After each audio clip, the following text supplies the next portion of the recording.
प्रल्हाद गावात भूते शहरावर उतरली आणि तेथील हिंदू रहिवाशांच्या मनात भीती निर्माण केली. गोंधळाच्या वेळी भगवान विष्णूचा एक निष्ठावान अनुयायी प्रल्हाद उंच उभा राहिला.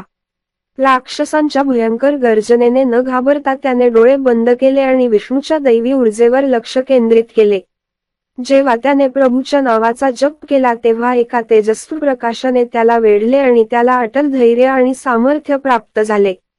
दृढनिश्चय भावनेने प्रल्हादने सर्वव्यापी भगवान विष्णूच्या शक्ती आणि आशीर्वादाने सज्ज राक्षसांचा सामना करण्यास आणि आपल्या लोकांचे रक्षण करण्यास तयार पुढे केले. भगवान विष्णूच्या आशीर्वादाने प्रल्हाद आणि त्याची बहीण माया यांनी निर्भयपणे राक्षसांशी युद्ध केले.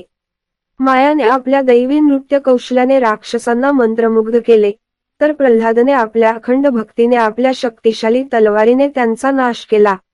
भावंडांच्या दैवी शक्तींशी जुळणारे राक्षस दहशतीने पळू लागले. धूळ शांत झाल्यावर प्रल्हादचे गाव पुन्हा सुरक्षित झाले. त्यांच्या शौर्याबद्दल कृतज्ञ असलेल्या गावकऱ्यांनी प्रल्हाद आणि माया यांचे वीर म्हणून स्वागत केले. भगवान विष्णू त्यांच्या भक्ती आणि धैर्याने प्रसन्न होऊन त्यांच्यासमोर प्रकट झाले आणि त्यांच्या दिव्य उपस्थितीने त्यांना आशीर्वाद दिला.